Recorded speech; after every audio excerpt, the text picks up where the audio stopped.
Assalamualaikum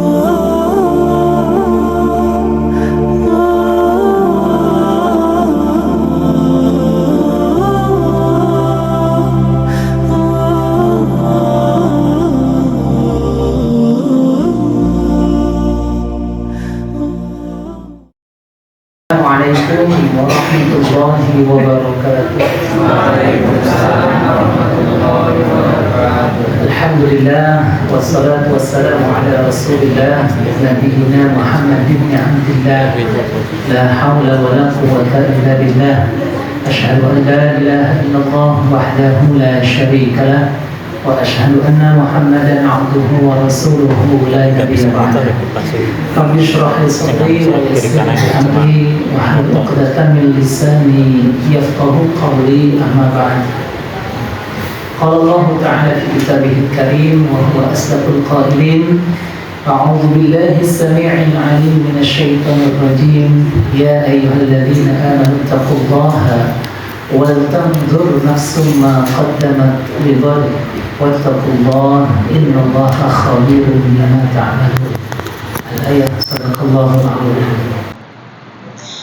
Alhamdulillah, pada kesempatan sore hari ini seperti biasa kita melanjutkan kajian rutin yang kita agendakan dengan harapan mudah-mudahan duduknya kita di majelis ini terlimpah curah keberkahan, rahmat serta ridho dari Allah Subhanahu wa taala.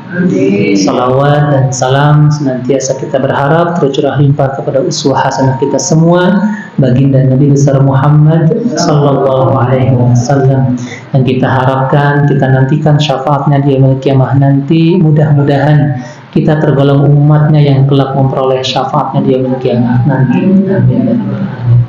Mari kita awali majelis kita pada sore hari ini dengan membaca kalimatul basmalah, dilanjutkan dua kalimat syahadat dan doa raditu billah. Bismillahirrahmanirrahim.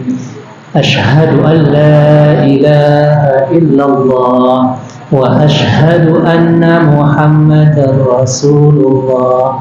Raditu billahi rabba wa bil islami dina wa bi Muhammadin nabiyya wa rasula. Rabbi zidni ilma warzuqni fahma. Amin. Alhamdulillah. Baik Bapak Ibu jamaah sekalian, ini Masya Allah jamaahnya nambah. Masya Allah. Alhamdulillah. Melanjutkan kajian kita pembahasan tentang jual beli fikih, ya. Bab fikih, masuk kita di bab tentang jual beli. Bahwasanya dalam segala aspek kehidupan kita itu diatur oleh agama. Hati-hati dengan kata atau kalimat urusan dunia gitu, atau urusan politik, jangan dicampurkan dengan agama. Oh tidak, agama kita justru malah mengatur juga ya urusan politik. Makanya ada fikih as-siyasah, fikih tentang ilmu politik. Apalagi ini tentang jual beli, bahkan hubungan suami istri, pernikahan, semua aspek. Dalam segi kebersihan pun yang sudah kita bahas gitu ya, kuku dan sebagainya, itu sudah diatur dalam Islam. Maka ketika kita sudah berazam tentang keislaman kita, udkhulu fis silmi kafah. Yuk kita berusaha untuk memasuki agama kita dengan menelaah, tenggelam, menikmati dengan hanyutnya keimanan dan ketakwaan hanya kepada Allah dengan menunaikan syariat-syariat agamanya. Nah, bab tentang jual beli. Hadis pertama yang akan kita bahas, wa an Abi Mas'udin radhiyallahu anhu, dari Ibnu Mas'ud, salah satu seorang sahabat Nabi, semoga Allah meridhai beliau, anna Rasulullah sallallahu alaihi wasallam, bahwasanya Nabi sallallahu alaihi wasallam naha, melarang, an samanil kalbi, tentang menjual atau penjualan anjing. Nabi melarang menjual hewan anjing. Wa mahril baghi, uang hasil dari pelacuran, ya. Wa hulwanil kahin, dan juga upah hasil dari perdukunan. Rawahul muttafaqun alaih. Hadis riwayat Bukhari Muslim muttafaqun alaih. Jadi 3 hal ini Nabi melarang jual beli yang namanya anjing. Kalau bisa hewan anjing itu bukan jual beli tapi kayak hadiah boleh. Jadi dihadiahkan. Walaupun ada manfaatnya anjing itu ya, karena anjing itu yang dilarang ataupun yang diwanti-wanti adalah air liurnya. Tapi dia ada manfaat. Ya, menjaga hewan ternak, menjaga rumah itu boleh. Walaupun hewan anjing itu salah satu hewan yang punya kelebihan, Allah berikan kelebihan, dia punya panca indera infrared. 2 waktu yang perlu kita waspadai. Satu, waktu subuh. Kita jangan buang-buang waktu subuh ini, kita berleha-leha, kita lelap dalam istirahat tidur kita.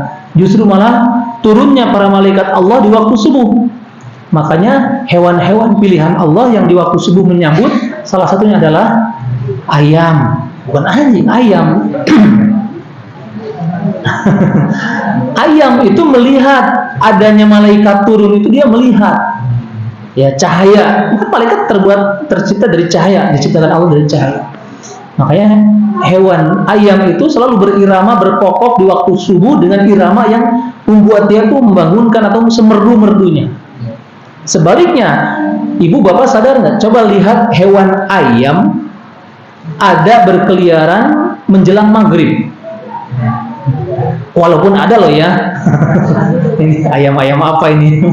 Ini ayam goreng ini. Ayam coba lihat maghrib tiba dia langsung sigap nyari tempat tinggalnya di mana dia tempat tinggal. Selalu sebelum terbenam itu matahari dia sudah berusaha tidur, istirahat. Karena memang dia punya penglihatan yang melihat hal-hal yang gaib. Apalagi ibu bapak kalau mau tahu tentang azab kubur, pasang itu ayam dekat kuburan. Iya, ayam dekat kuburan itu ayam tuh bisa punya pendengaran, mendengar azab siksa kubur. Waktu yang kedua, waktu maghrib. Waktu maghrib, nah disinilah datangnya keluarnya jin, ya, setan-setan yang nakal bahasanya, sehingga anjing itu bisa melihat, ya, datangnya jin-jin tersebut. Malaikat tidak akan masuk ke dalam rumah, kata Nabi, yang di dalamnya ada anjingnya, gitu ya. Jadi bukan di dalam rumahnya. Makanya buat kita selaku muslim, kalau kita memang memelihara hewan anjing, jangan disimpan di dalam, gitu ya. Kalau bisa pikir-pikir dulu kalau mau punya peliharaan anjing, gitu ya. Yang kedua, uang dari hasil pelacuran. Nah, ini hati-hati, mohon maaf. Ya, ininya pelacur itu gigolo, gigolo. Ya, bandar mucikari, ya, mucikari kayak gitu ya.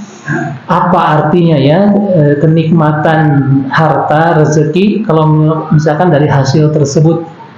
Kalau sudah ada ketentuan dari Islam dilarang, janganlah kalau bisa, ya, kita harus hati-hati.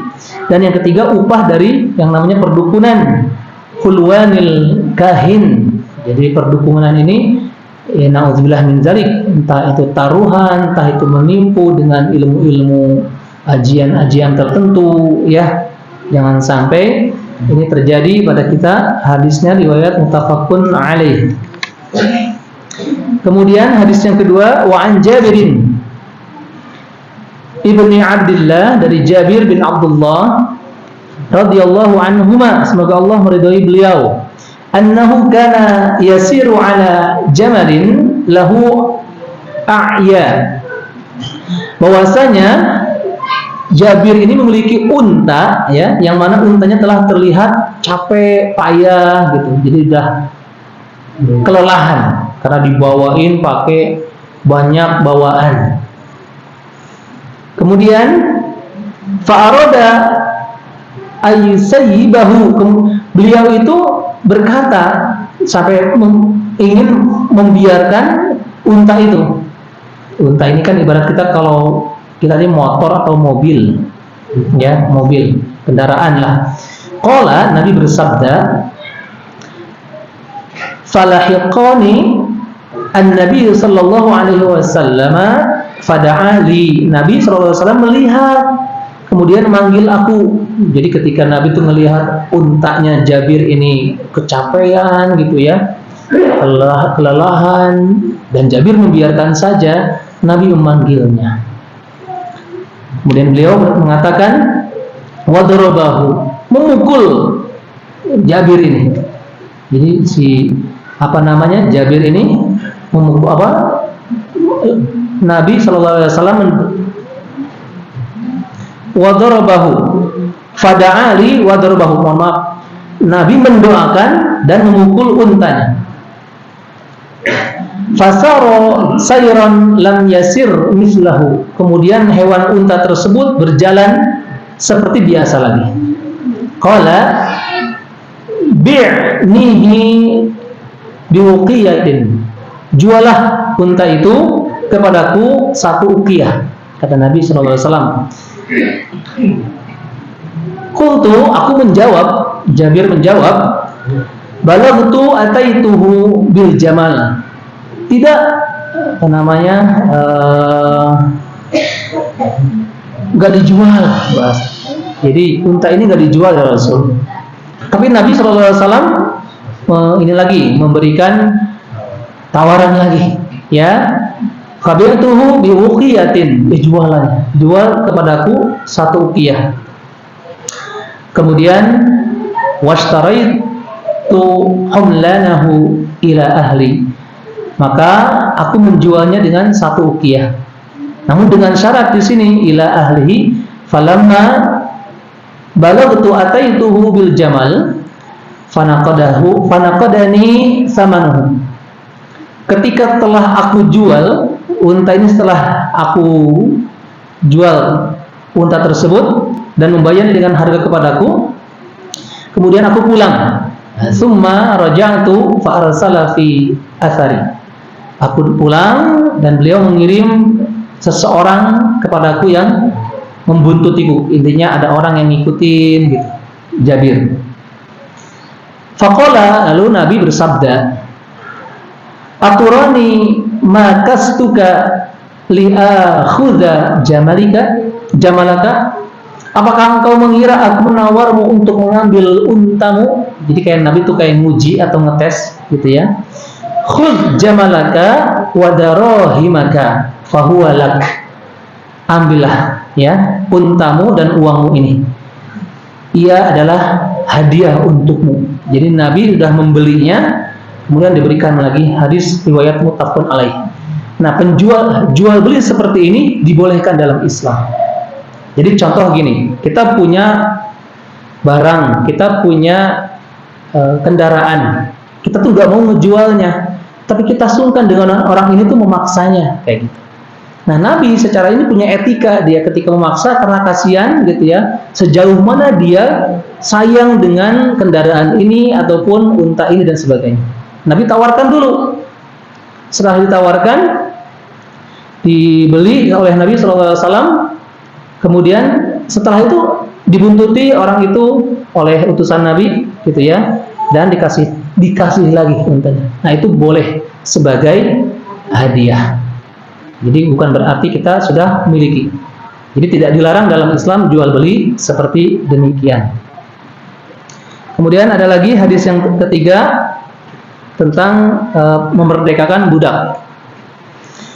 Wa anhu qala, ada hadis yang lain sama dari Jabir bin Abdullah, a'taqa rajulun minna, seseorang dari kami telah berpesan ya, abdan, seorang budak, abdan lahu an zuburin lam yakun lahu malun. Budak ini memiliki yang dimilikinya oleh seseorang, namun dia setelah meninggal dunia. Ini budak ini dulu zaman dulu masih ada jual beli budak. Nggak tahu kita di zaman kita saat ini ada apa tidak ya perbudakan. Yang pasti nanti kita jelaskan tentang hal tersebut. Padahal kata Nabi Dia tidak memiliki harta selain budak tersebut. Orang yang tadi di ini ya. Fada'a bihi Nabi sallallahu alaihi wasallam faba'ahu, muttafaqun alaih. Kemudian Nabi sallallahu alaihi wasallam mengambil budak tersebut dan menjualnya. Hadis riwayat muttafaqun alaih. Ketika ada seorang budak yang sudah tidak punya lagi pemiliknya atau majikannya, Nabi beli untuk memberikan harga diri kepada seorang tersebut. Dulu masih berlaku ya, jual budak. Nah, kemudian Nabi menjualnya. Dari sini kita tentu bahwa memahami perbudakan atau abdun ya, dalam Islam itu budak itu artinya abdun itu ada, bahkan diatur. Nah, hati-hati buat kita ya di zaman sekarang yang mohon maaf ini ya, kita itu nggak tahu kenapa ya. Jadi istilahnya di Arab itu masih ada mindset untuk mengakui ataupun menganggap para pembantu itu layaknya budak. Makanya jangan heran kalau misalkan para pembantu TK, ya itu TKW apa TKW ya.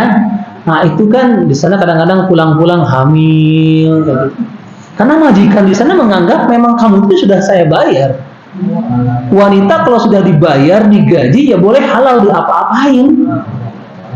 Loh, ini harus tahu. Kalau di kita bukan budayanya. Kan sama aja, istri itu kan dibayar juga, betul nggak? Nafkah itu loh, kan sama, hanya beda saja istilahnya.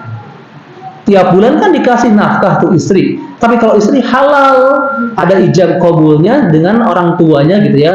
Kalau TKW gitu ya, ijab qabulnya bukan dengan orang tuanya. Bedanya di situ saja. Tapi mindset di sana itu ya halal, makanya ya gitulah.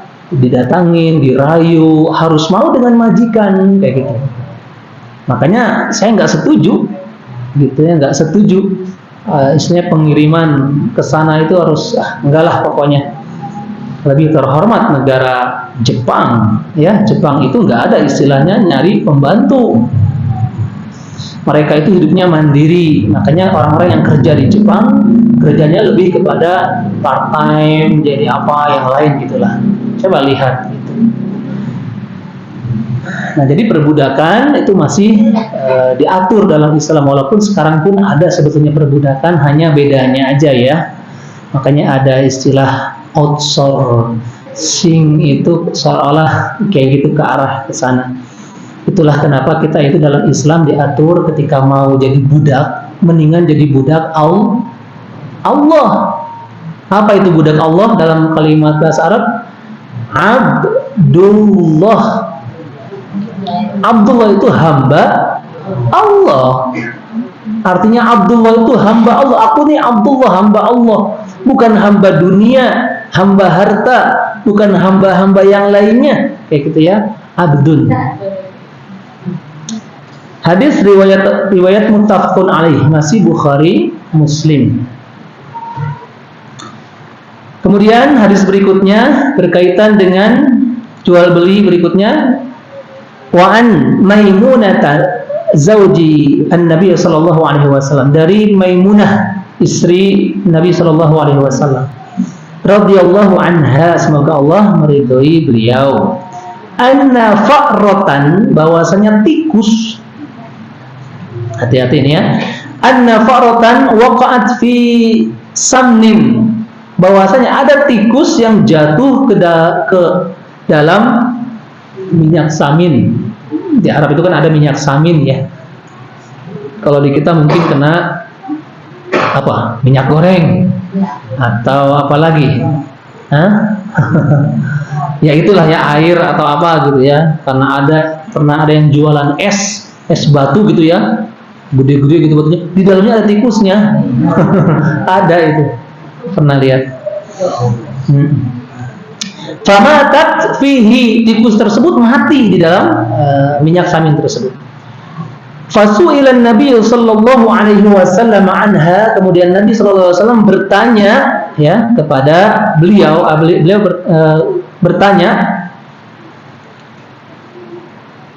ditanya kepada Nabi sallallahu alaihi wasallam tentang perihal tersebut. fa'ar atau tikus yang mati di dalam kubangan minyak. Faqala, Nabi menjawab, alquha wa ma haulaha wa kuluhu. Maka kata Nabi, buanglah tikusnya dan minyak saminnya yang ada di sekitarnya. Jadi yang ada di sekitarnya. Dan makanlah minyak samin yang tersisa yang belum terkontaminasi. Dibolehkan. Ya, selama belum terkontaminasi. Jadi kalau sudah sampai membusuk, ya beda. Contoh ini minyak samin, kita analogikakan sumur. Ya, sumur kalau kemasukan tikus, segera itu ambil tikusnya. Ya, dikuras bolehlah ya, selama masih ini dimanfaatkan sisanya kayak gitu. Tapi kalau sudah membusuk, terkontaminasi, itu gimana caranya? Dibuang bangkainya, ya dikasih penetralisir tawas atau kaporit, ya kayak gitu. Itu ada caranya. Jadi itu cara untuk menghilangkan ketika adanya tikus. Hadis riwayat Bukhari, Imam Ahmad gitu ya. Nah, bahkan di sini ditambahkan dalam riwayat An-Nasa'i fi samnin jamidin, dalam minyak samin yang beku atau dalam es ya tadi. Es beku gitu ya. Jadi potongan esnya dibuang. Contoh gini. Ini ada di sini batu es besar. Nah, di dalamnya tuh ada tikus terjebak. Maka jangan dibuang semuanya ya. Kalau misalkan memang ragu-ragu buang semua es tersebut, kalau enggak potong segini, ya yang ini sisanya masih bisa dimanfaatkan. Tapi rasanya susah ya. Kita itu agak ini ya. Masih banyak yang lain lah ya gitu. Sama seperti analogi, ini sunnah Nabi kalau kita makan yang berkuah, sayur atau terutama yang berkuah, dihinggapi lalat. Nah, sunnah Nabi gimana itu? Tenggelamin itu lalatnya, masukin lalatnya. Terus buang lalatnya dan makan sisanya itu. Jangan dibuang semuanya. Tapi kita jangan buang semuanya ya. Aneh gitu. Jangan, nanti jatuhnya jadi mubazir. Karena di sini yang diatur itu kemubaziran. Ya tadi kalau tikusnya di sini, ya dibuang segini, yang sekiranya ini dimanfaatkan agar tidak termasuk mubazir kita, gitu ya. Contohnya.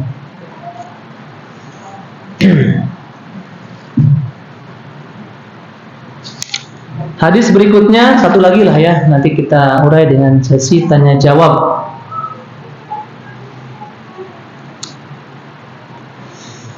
Wa an Abi Zubair, dari Abu Zubair qala, berkata, sa'altu Jabiran an samanin as-sinnauri wal kalbi faqala zajar an-nabiy sallallahu alaihi wasallam an dzalika, rawahu Muslim wan Nasa'i.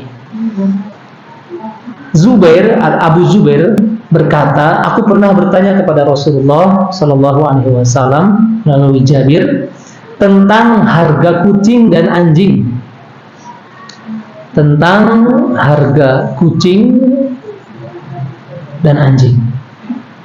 Faqala, Nabi menjawab,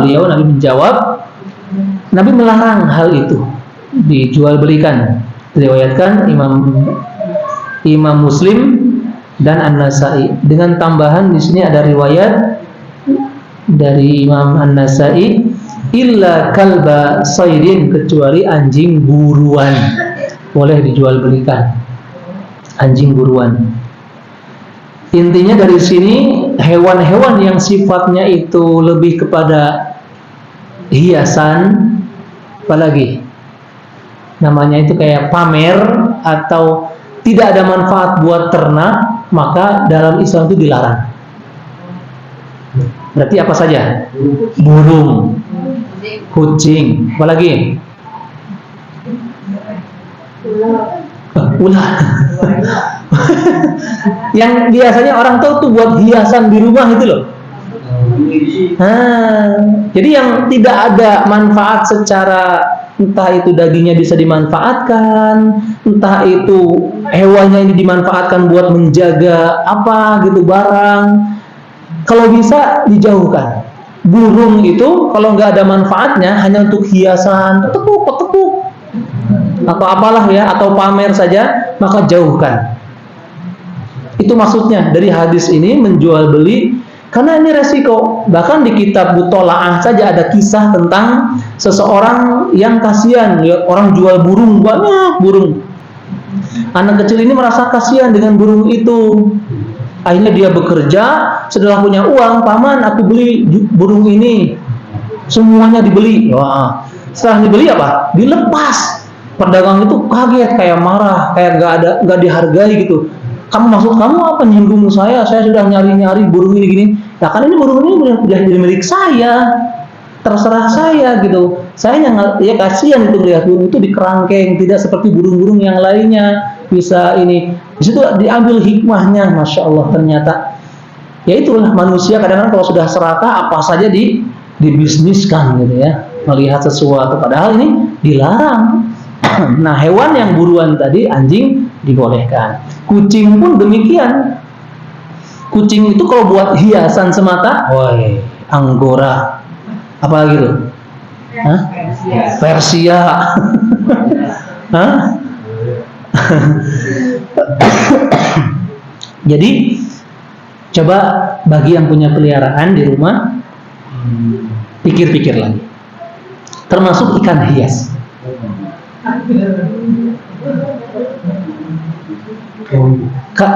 Terserah mau apa.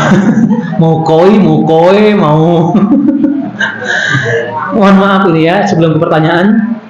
Dulu ada seorang nabi yang pernah istilahnya minta izin sama Allah untuk memberikan makan kepada makhluknya Allah.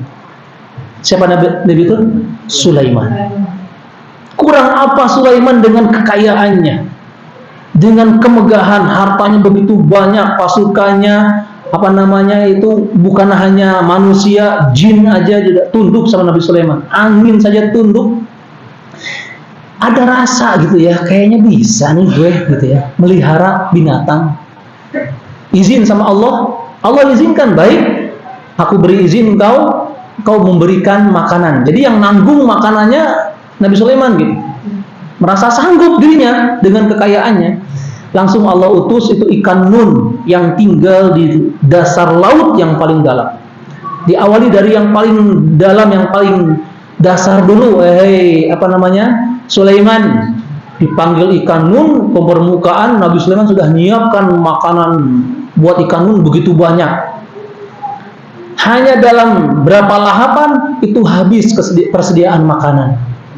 Tersungkur, malu, tunduk, taubat Nabi Sulaiman. Baru satu ekor, baru satu makhluk Allah, saya sudah tidak sanggup. Langsung di situ Nabi Sulaiman merasa nggak ada apa-apanya. Itu sifat Nabi yang hampir dia merasa saya sanggup. Karena kan hewan-hewan itu Nabi Sulaiman bisa ini, bahkan paham bahasa binatang. Paham bukan bisa loh ya. Ingat, Nabi Sulaiman itu paham, ngerti bahasa binatang. Bukan bisa. Kalau bisa berarti bicara gitu ya. Mbe. Mungkin gitu. Iya. Kalau paham itu ketika ada mbe. Nabi Sulaiman itu masya Allah paham maksudnya dia bicara apa gitu ya.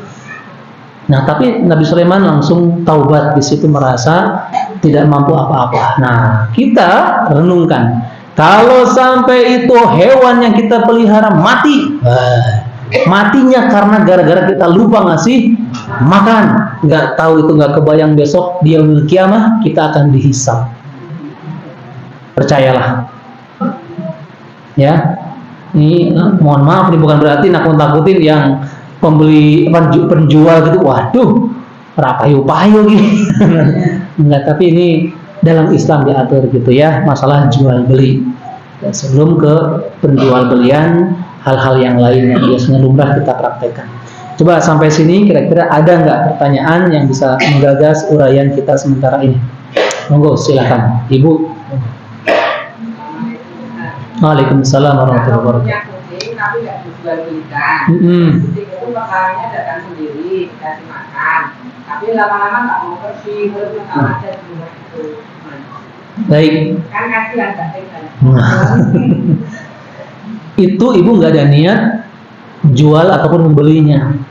Hewan tersebut Allah yang mengantarkan datang ke rumah kita. Bahkan kucing itu harusnya bukan diusir ya, tapi disikapi. Nah, bahaya kita ngusir kucing, gitu ya. Kalau kita nggak suka dengan kucing karena ada faktor A, B, C dan sebagainya penyakit, maka caranya bukan dengan yang bengis gitu. Dibuang boleh, tapi dengan kata-kata yang baik. Mohon maaf ya kucing, gitu dan sebagainya. Iya. Itu pengaruh.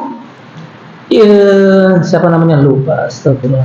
Ibnu Rajab menjelaskan, hati-hati rumah kita kalau ada binatangnya itu bisa dikatakan rumah kita tuh nggak berkah atau rumah kita tuh lagi punya masalah.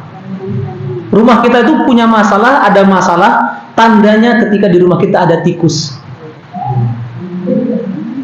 Halo? Pernah lihat tikus? Jelas di rumah kita.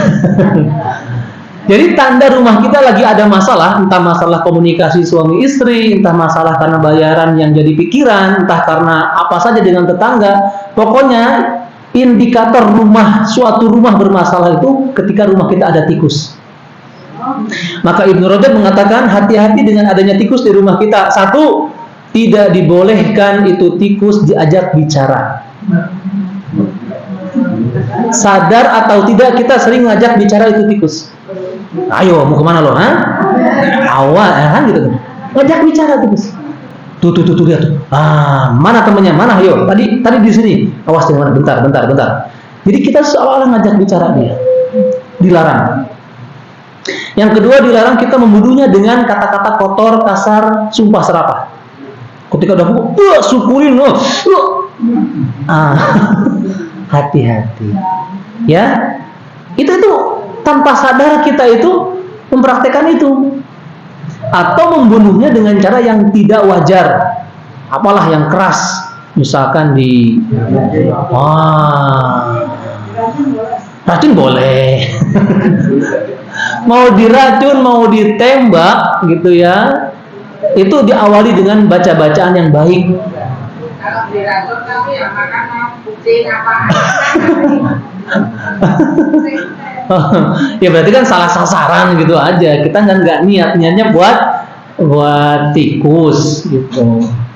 Jadi intinya ada etika dalam Islam. Ya, motong ayam aja kan ada etikanya. Baca doa, sebut nama Allah kayak gitu. Nah, kita mau memburu hewan yang dibolehkan untuk dibunuh pun demikian pakai etika kayak gitu. Nah, jadi kalau ibu punya kucing di rumah karena kucing itu datang sendiri, itu kucing datang atas izin Allah. Allah yang menggerakkan kucing tersebut. Kalau kita suka, yuk kita kasih sedekah. Kita kasih sedekah, rezeki yang kita punya itu, jadi tersalurkan, gak mubazir. Nasi sisa itu ya udah basi atau gimana caranya itu nasi masih ada manfaat, kasih ayam. Nah ini karena sikap mubazir itu sangat diwanti-wanti dalam Islam. Innal mubadzirina kanu ikhwana syayatin. Dikatakan kata Allah, orang-orang yang punya sikap mubazir, entah pakaiannya yang banyak, ditumpuk-tumpuk, nggak dipakai dan sebagainya, yang dipakai hanya sekian, entah karena makanan yang banyak ngambilnya nggak dimakan, disisain gitu ya, itu bahaya. Sikap seperti itu bahaya. Maka sudah masuk kategori teman. Jadi bukan tetangga, bukan kenalan, ini teman, ikhwan syayatin, temannya para setan-setan. Wa kana syaitanu li rabbih kafura. Sedangkan satu setan saja itu kekufurannya sudah diakui oleh Allah. Terhadap Tuhannya mereka itu kufur. Satu saja. Ini syayatin itu jamak. Gak kebayang. Berarti kalau kita punya sikap mubazir, maka kategorinya temannya setan. Itu yang diwanti-wanti. Kenapa tadi beli ini hati-hati ketika beli itu pikir-pikir dulu ada manfaatnya enggak, ada nilai maslahatnya enggak. Jadi tidak hanya sebatas beli dan jual gitu. Karena jual beli saja tujuan dalam Islam itu adalah ibadah.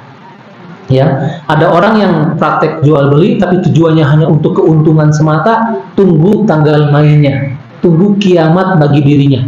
Entah itu hancur, hartanya hilang, hartanya akan membelit di neraka, itu yang diwanti-wanti. Karena tujuan jual beli dalam Islam itu adalah keberkahan. Untung sebanyak-banyaknya mungkin di dunia nikmat, tapi di akhirat terlaknat. Itu ya, hati-hati. Berikutnya, sebentar lagi tadi monggo, Bapak. Waalaikumsalam warahmatullahi wabarakatuh. Tikus, nah gimana? Rumah ada tikus, kemudian belum tikus dilarang dibakar. Karena pengalaman dibakar lari ke rumah, rumahnya terbakar. Masya Allah. Oh iya. Tikus itu memang dikatakan sumber masalah dalam pendapat para ulama itu dalam Islam. Rumah yang ada tikusnya berarti masalah rumah kita. Jadi Allah itu memberikan ciri-ciri seperti kita minta doa apa ditunjukkan jalannya ihdinas siratal mustaqim dalam doa kita. Allah menunjukkan dengan kejadian-kejadian yang ada di sekitar kita. Nah, salah satunya dengan adanya hewan tikus di rumah kita berarti ada masalah nih. Entah tadi saya sebutkan masalah karena kita khianat, seorang suami lagi khianat sama istrinya atau sama anaknya, atau komunikasinya lagi renggang, atau karena ada tidak harmonisan, atau karena ada unsur riba di rumah tersebut, atau karena apa saja. Tikus itu seolah menggerogoti, ya itulah keberkahan di rumah kita. Makanya rumah kita berkah itu tandanya adalah adanya tamu. Kupu-kupu tanda biasanya, oh mau ada tamu nih, orang tua kita dulu kan ya. Itu tanda rumah berkah. Rumah itu kan terbagi menjadi 3 dalam Islam. Rumah mewah, rumah berkah, rumah bermasalah. Oh ya, cepet ya, Masya Allah. Gitu. Jadi tanda ada tikus di sini bukan berarti kita langsung merasa gimana, cuman segera perbaiki. Oh masalah apa nih yang ada, hisab atau muhasabah satu keluarga, ya baca Quran, sholawat dan sebagainya, perbaiki. Kayak gitu indikatornya. Kalau ada tikus dibakar, memang dilarang dibakar, terutama dibakar dengan cara yang tidak istilahnya berperi kehewanan dengan kata-kata kotor, itu dilarang. Tapi kalau misalkan memang kondisi dibakar ini karena memang maslahat, itu tidak masalah sebetulnya. Gitu. Disiram bensin gitu ya. Selama tidak untuk kepuasan kayak syukur atau merasa ini gitu. Apa saja, ya bukan hanya tikus.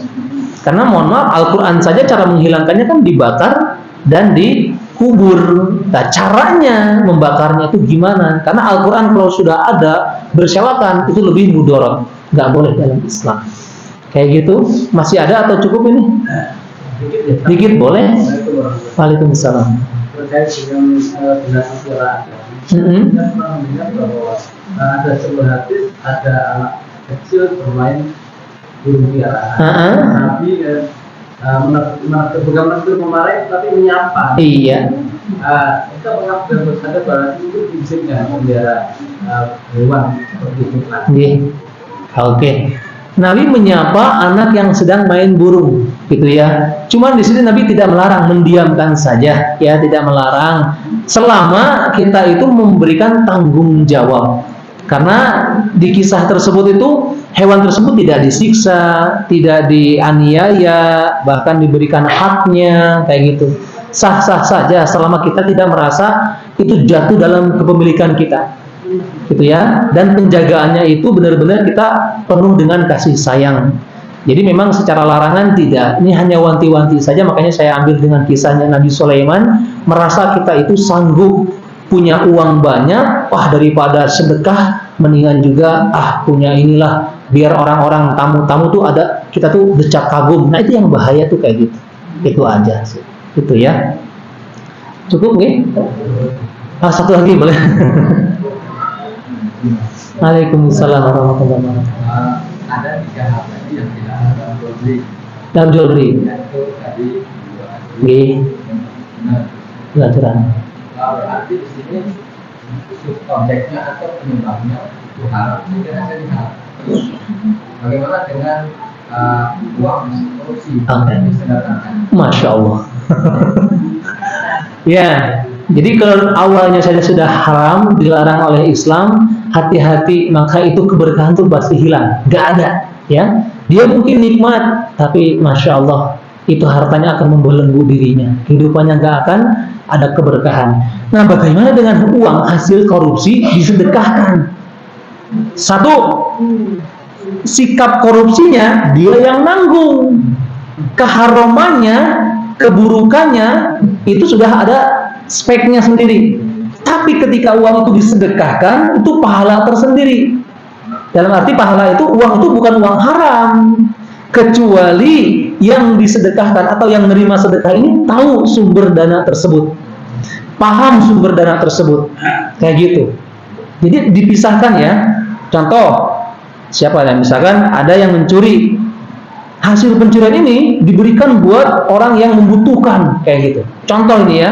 Nah, itu dosa, dia tetap dosa karena caranya itu yang dilarang dalam Islam.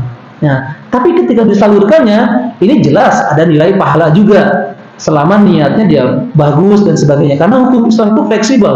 Seperti dia mencuri, ada anak mencuri. Ketika diteliti, dia kenapa mencuri? Terpaksa. Karena apa? Ada bayi di rumahnya, nggak ada susu dan sebagainya dan sebagainya. Itu Islam meringankan hukum tersebut, nggak berlaku, itu dihukum kayak gitu. Nah, ini tergantung dia disedekahkan karena untuk apa, kayak gitu ya. Apakah dia terpaksa atau hanya untuk gaya atau menjadikan wasilah dengan pencurian korupsinya ini dan sebagainya, itu yang dilarang. Jadi nanti terpisah. Hanya ketika yang diberikan sedekah ini sudah tahu hasilnya dari mana sumbernya, dia akan jauh lebih hati-hati. Ya, seperti seorang, mohon maaf yang jauh-jauh dari korupsi orang lain lah ya, seorang suami, dia mencari nafkah, tidak hati-hati, mungkin dia mencuri sedikit, nambah-nambahin dari hasil mana gitu, sama kan korupsi. Itu dia berikan kepada keluarganya, istri anaknya. Istri dan anaknya tidak tahu, maka yang menanggung dosanya ya si suami itu nanti. Itulah kenapa dalam Islam nanti itu si suami, setiap laki-laki itu diberikan tanggung jawab. Istrinya nggak ditanya. Nah, ibaratnya seperti itu analoginya ya. Makanya hati-hati dari mana sumber dana ataupun harta kita dan kemana kita salurkan, itu pertanyaan di akhirat. La yazalu qadama 'abdin yaumal qiyamah hatta yus'ala an umrihi fima afna wa an ilmihi fima fa'al wa an jismihi fima ablah wa an malihi min aina iktasabah wa fima anfaqah. Hadis riwayat Tirmizi. Tidak akan bergeser kedua telapak kaki manusia sampai ditanya oleh Allah tentang satu, umurnya kau habiskan untuk apa, ilmunya kau amalkan kemana, badannya kau habiskan, kau gunakan untuk apa, dan hartanya dari mana kau dapatkan, kemana kau salurkan. Begitu ya. Insya Allah kita lanjutkan di pertemuan yang akan datang karena waktu begitu mepet ya. Mudah-mudahan kita bertemu lagi dalam keadaan yang baik dan dalam ridho dari Allah Subhanahu wa Ta'ala. Mari kita akhiri pertemuan majelis kita pada sore hari ini dengan membaca kalimatul hamdalah dan doa kifaratul majlis. Alhamdulillahirabbil alamin, subhanakallahumma wa bihamdika asyhadu an la ilaha illa anta astaghfiruka wa atubu ilaik. Akhirul kalam, assalamualaikum warahmatullahi wabarakatuh.